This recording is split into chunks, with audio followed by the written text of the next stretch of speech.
안녕하세요. 뭔가 읽어주는 아저씨 반갑습니다. 자, 오늘 이 시간에는 끼르기즈 분인데요. 칭기즈 아이트마토프라는 소설가의 100년보다 긴 하루.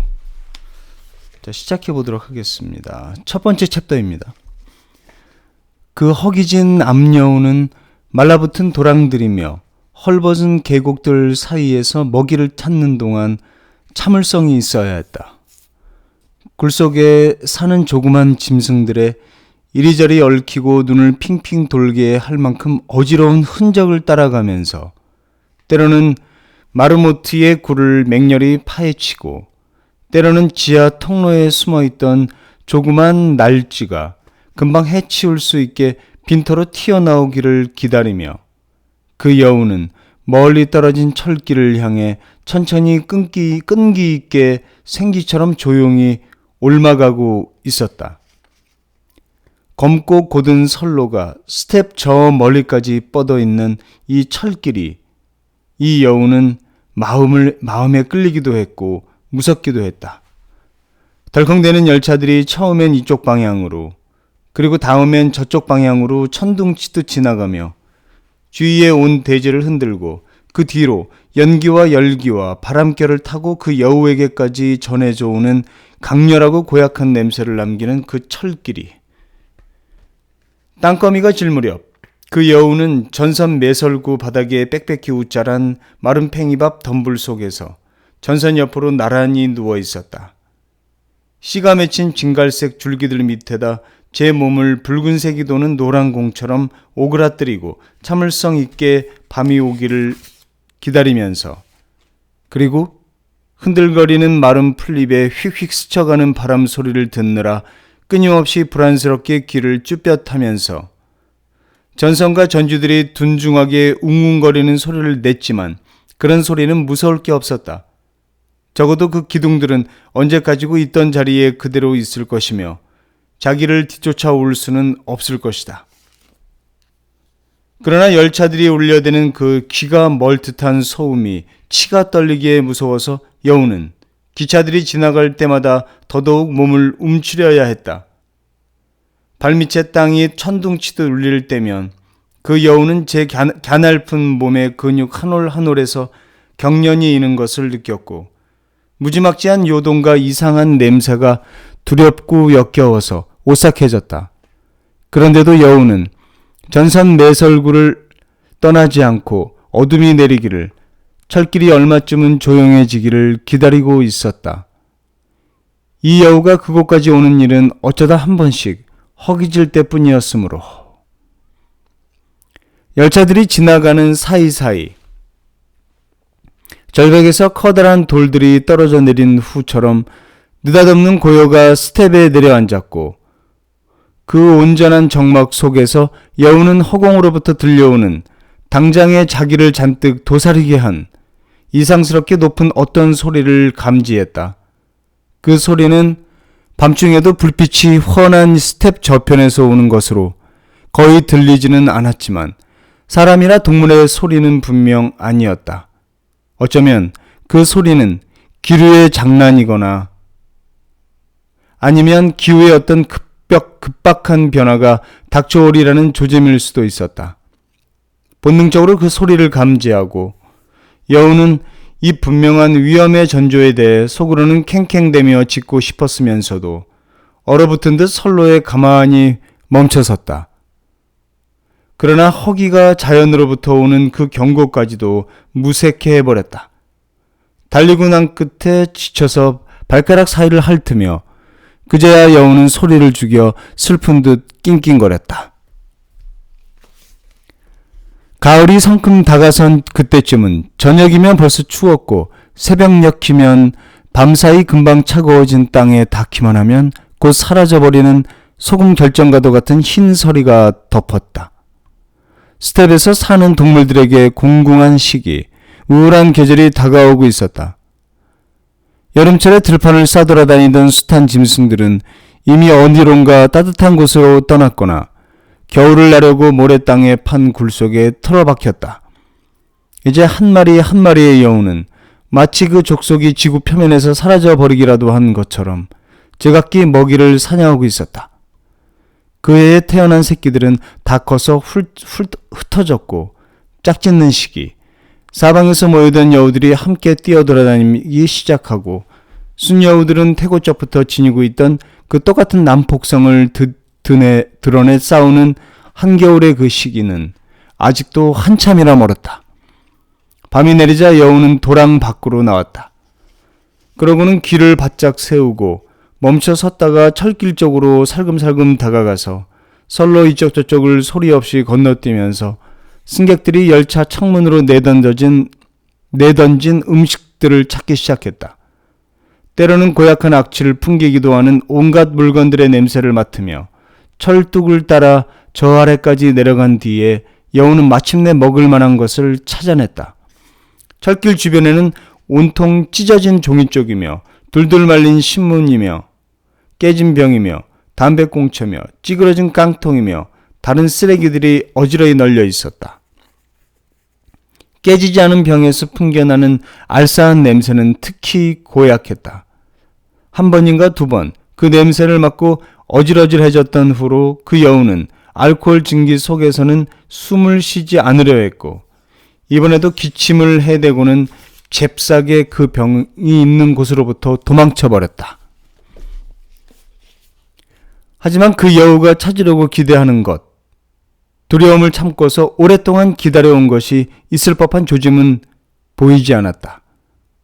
그런데도 여우는 무엇이든 좀 더 먹을 것을 찾아낼 수 있으리라는 희망으로 선로 이쪽 저쪽을 왔다 갔다 하면서 부지런히 철길을 따라 내려갔다. 갑자기 그 암여우는 경계를 하려는 듯 한쪽 앞발을 들어 올리고 한 번 더 선로에 꼿꼿이 섰다.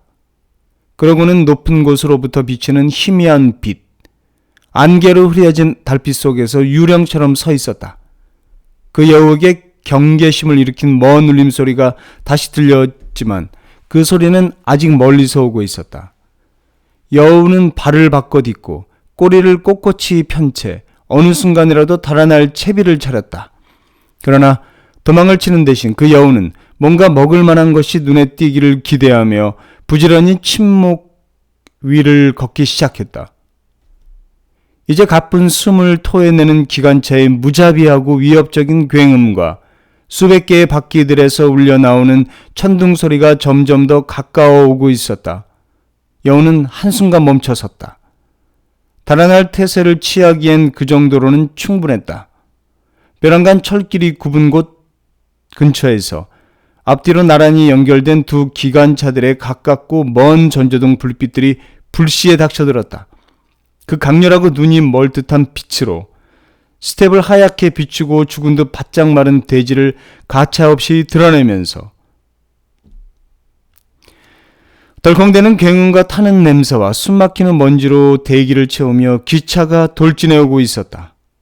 여우는 겁에 질려 땅에 바짝 움츠렸다. 그리고 이따금씩 어깨 너머로 뒤쪽을 돌아다보며 도망쳤다. 그 괴물이 타오르는 불빛들이 질주해 지나갔고 그 뒤로 한참 동안 덜컹대며 우르렁거리는 소리가 저 멀리로 사라져갔다. 바퀴들은 여전히 같은 리듬을 두드리고 있었다. 여우는 펄쩍 뛰어올랐다가 전선역으로 달아났다. 그리고는 잠시 숨을 돌리고 나서 허기를 달래볼 심산으로 한 번 더 철길 쪽으로 돌아왔다. 그러나 이번에도 다시 불빛들이 한 쌍의 기관차들이 다가오고 있었다. 기다랗게 짐 실은 화물 열차를 끌고서 그 암여우는 커다랗게 곡선을 그리며 스텝 쪽으로 달아났다. 열차가 지나가 버리고 나면 그 여우는 다시 돌아올 것이다. 여기서 기차들은 동쪽에서 서쪽으로, 서쪽에서 동쪽으로 지나간다. 철길 양편에는 널따랗게 펼쳐진 광대한 불모지, 중앙아시아의 노란 스텝 지대, 사리, 오제끼가 놓여 있다. 여기서는 모든 거리가 철도로 재어진다. 그리니치 본초 좌우선으로부터 경도가 정해지듯. 그리고 기차들은 동쪽에서 서쪽으로, 서쪽에서 동쪽으로 지나간다. 한밤중에 그는 누군가가 결연히 바람을 헤치고 신호 초소에 있는 그를 향해 오고 있는 것을 보았다.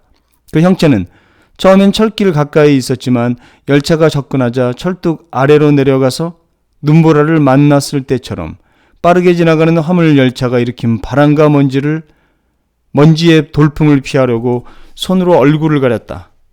가로 열고.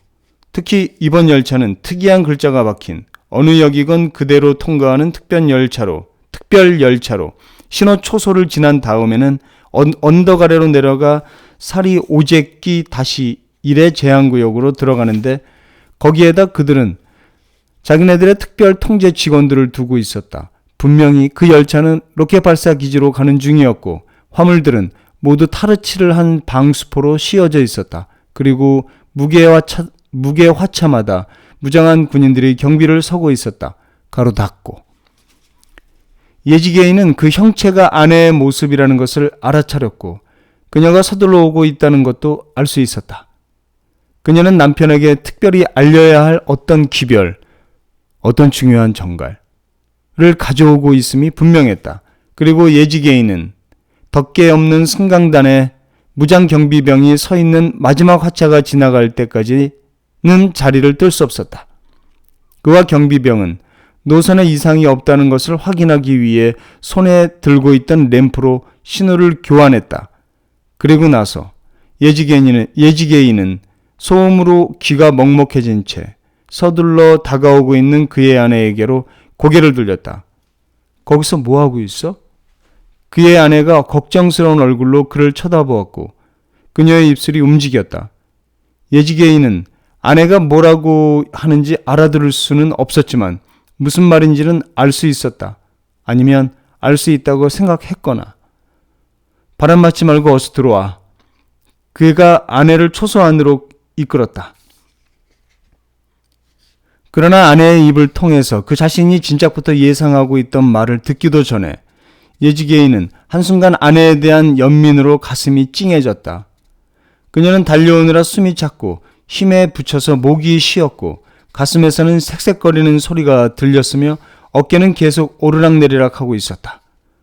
하얀 칠을 한 비좁은 신호초소의 강한 전등 불빛이 갑자기 우꿀발라의 푸르죽죽하고 거무스름한 뺨에 예전엔 그녀의 얼굴은 혈색 좋은 누런빛이었고 그녀의 눈은 언제나 반짝였었다. 그가 전에는 알아보지 못했던 주름살들을 드러냈다. 그리고 다음에는 이가 다 빠져버린 그녀의 입이 여자는 늙어가면서 이 빠진 모습이 되어서는 안 된다.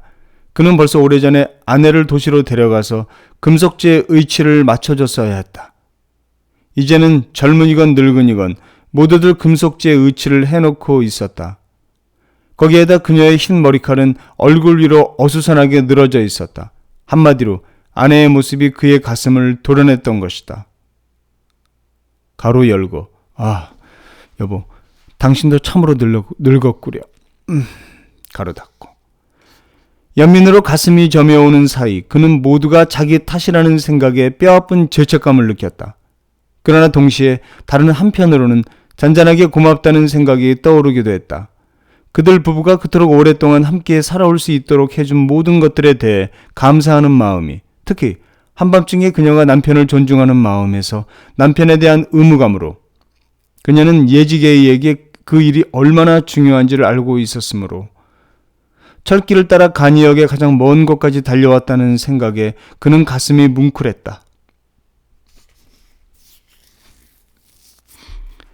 그의 아내는 그에게 불행한 까장갑의 죽음을, 진흙으로 벽을 바른 텅 빈 오두막에서 외로이 죽어간 그 노인의 사망 소식을 알리러 달려온 것이었다. 그녀는 이 세상에서 예지게이만이 다른 사람들 모두에게서 버림받은 이 노인의 죽음을 진정으로 받아들일 유일한, 비록 고인이 그의 형제도 아버지도 아니었지만 사람이라는 것을 알고 있었다. 앉아서 숨부터 좀 돌리구려. 그들이 초소 안으로 들어선 뒤 예지게이가 먼저 입을 열었다. 당신도 앉으세요. 그들은 같이 앉았다. 무슨 일이 생겼어? 까장갑 영감님이 돌아가셨어요. 언제? 그러니까 그게 영감님이 어떠신가 해서 들여다봤더니요. 뭐 필요하신 게 없나 해서요. 방에 들어가 보니까 불이 켜져 있었고 영감님은 침대에 누워 계셨는데 어쩐 일인지 턱수염이 삐쭉 솟아있대요. 그래 좀 더 가까이 가서 까작게 차 좀 드실래요? 하고 불러봤지만 그분은 벌써 그녀의 목소리가 갈라졌다. 흐느끼는 소리와 함께 그녀의 벌겋게 부어오르고 축 늘어진 눈꺼풀 밑에서 눈물이 솟았다. 웃구발라가 소리를 죽여 울기 시작했다. 그러니까 그게 마지막이었어요. 그렇게도 좋은 분이셨는데 그런데도 눈 감겨줄 사람 하나 없이 돌아가셨어요. 누군들 생각이나 했겠어요? 사람이 그렇게 죽을 줄. 그렇게. 그녀는 길가에 버려진 개처럼이라는 말을 할 뻔했지만 입을 다물었다. 그 이상 말을 한 대자 아무 소용이 없었다. 그러지 않아도 사정은 빤했다. 브란니 예지게이. 그는 전쟁터에서 돌아온 뒤로 줄곧 브란니 가니역에서 일해왔기 때문에 그렇게 불렸다. 는 그 커다랗고 나뭇가지처럼 웅이 가진 손을 무릎에 올려놓은 채 우울한 침묵에 잠겨 벤치에 앉아 있었다. 기름때가 잔뜩 뺀 철도원 모자챙이 그의 눈을 가리고 있었다. 그는 무슨 생각을 하고 있었을까? 이제부터 어떻게 해야 하죠? 그의 아내가 물었다. 예지게이가 고개를 들었다. 그리고 아내를 쳐다보며 쓴웃음을 지었다. 이제부터 어떻게 해야 되냐고?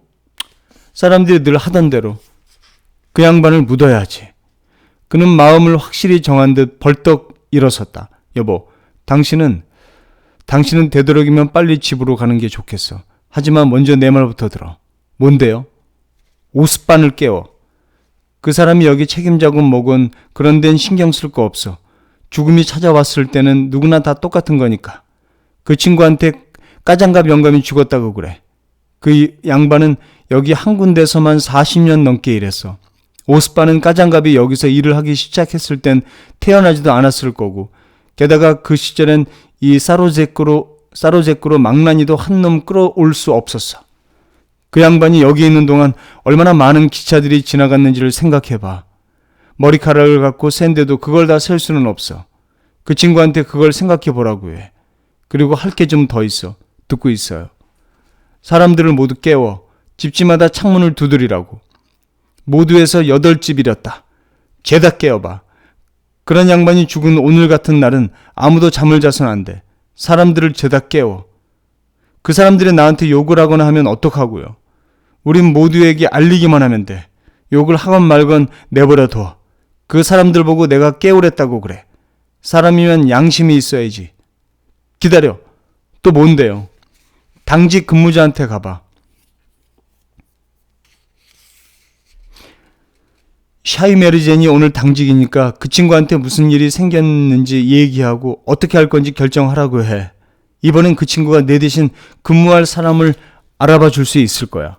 그래, 줄 수만 있으려면 필요한 조치를 취해야겠지만 내 말 분명히 알아들었지? 그럼 가서 사람들한테 얘기해. 그러겠어요. 얘기하겠어요. 웃구발라가 대답했다. 그러고는 깜빡 잊고 있던 아주 중요한 일이 벼랑간 떠오르기라도 한 것처럼 머뭇거렸다. 그 양반 애들한테는 어쩌지요? 망할 것들. 그래도 맨 먼저 그 애들한테 알려야 그래야 되잖아요. 그 애들 아버지가 돌아가신 거니까. 예지게이가 눈살을 찌푸렸다. 그는 더더욱 심각해 보였지만 뭐라고는 하지 않았다. 자, 일단은 오늘은 여기까지. 되게 재밌는 소설인데요. 100년보다 긴 하루. 키르기즈 소설가죠. 칭기즈 아이트마토프의 장편 소설 중에서 읽어드렸습니다. 지금까지 뭔가 읽어주는 아저씨였습니다. 감사합니다.